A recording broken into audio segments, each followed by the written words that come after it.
Fast Drivin'.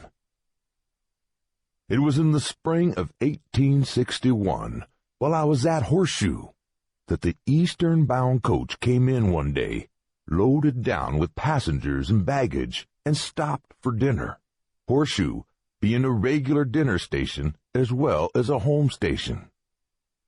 The passengers consisted of 6 Englishmen, and they had been continually grumbling about the slow time that was being made by the stages, saying that the farther they got east, the slower they went. "These blasted earthlings don't know anything about staging anyhow," remarked one of them. "Blarst me bloody eyes! They can't stage in this country as we do in England, you know," said another. Their remarks were overheard by Bob Scott, who was to drive the coach from Horseshoe to Fort Laramie, and he was determined to give them satisfaction before they got over his route. Scott was known to be the best rangeman and the most expert driver on the whole line of the road.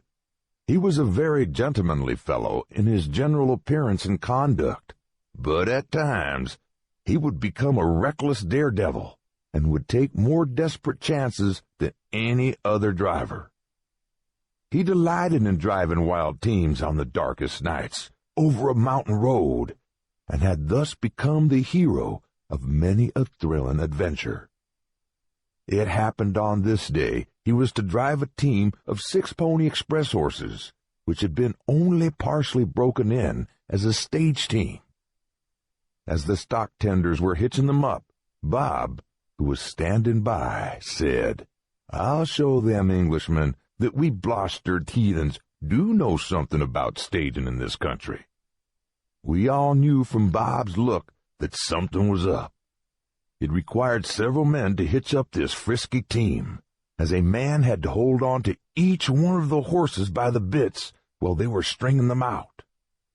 The Englishmen came out from dinner, and were delighted to see the horses prancing and pawing as if anxious to start. "Ah, my dear fellow, now we'll have a fine ride this afternoon," said one of them. "By Jove, these are the kind of horses they ought to have on all the teams," remarked another. "Are you the lad who's going to drive us today?" asked another of Bob. "Yes, gentlemen," answered Bob. "I'll show you how we stage it in this country."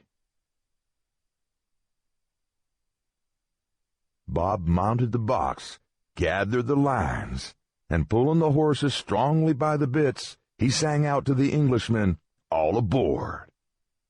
Bob's companion on the box was Captain Cricket, a little fellow who was the messenger of the coach. After everybody was seated, Bob told the stock tenders to turn 'em loose. We, who were standing around to see the stage start out, expected it would go off at a lively rate.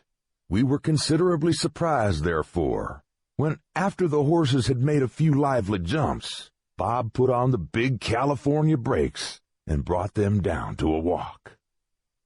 The road for a distance of 4 miles gradually rose to the top of a hill, and all the way up this ascent, Bob held the impatient team in check. "Blarst your eyes, driver, why don't you let them go?" exclaimed one of the passengers, who had all along been expecting a very brisk ride. Every once in a while they would ask him some such question, but he paid no attention to them. At last he reached the top of the hill, and then he suddenly flung 3 of the lines on the left side of the team, and the other 3 on the right side. He then began playing the silk to them, that is to say, he began to lash them unmercifully. The team started off like a streak of lightning, so to speak, without a single rein being held by the driver. Bob cried out to the Englishman, saying, "Hold on, gentlemen, and I'll give you a lively ride and show you how to stage it in the Rocky Mountains." His next movement was to pull the lamps out of the sockets and throw them at the leaders. The glass broke upon their backs and nearly set them wild, but being so accustomed to running the road, they never once left the track, and went flying on down the grade towards the next station, 8 miles distant.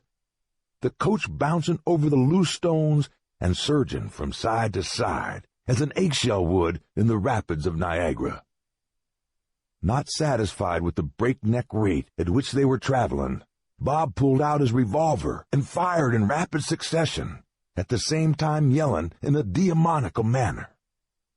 By this time, the Englishmen had become thoroughly frightened, as they saw the lines flying wildly in every direction and the team running away. They did not know whether to jump out or remain in the coach.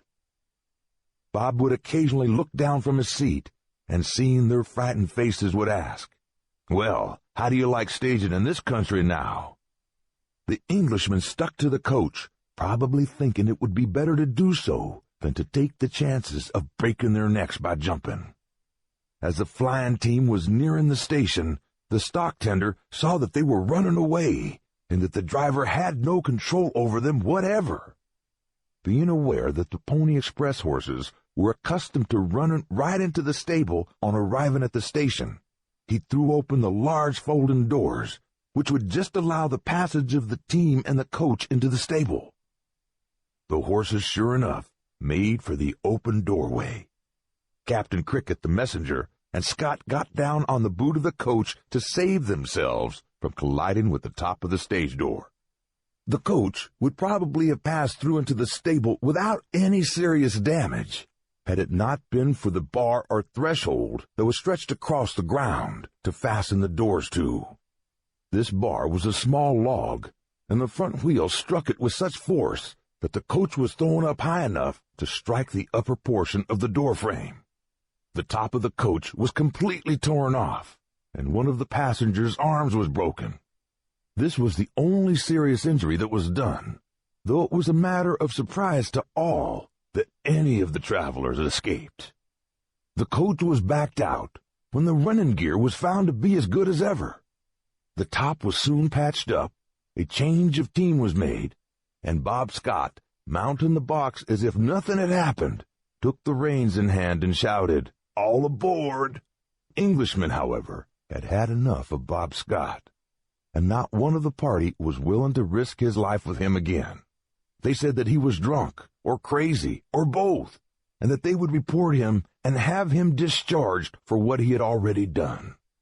Bob waited a few minutes to give them an opportunity to take their seats in the coach, but they told him most emphatically that he could drive on without them, as they intended to wait there for the next stage.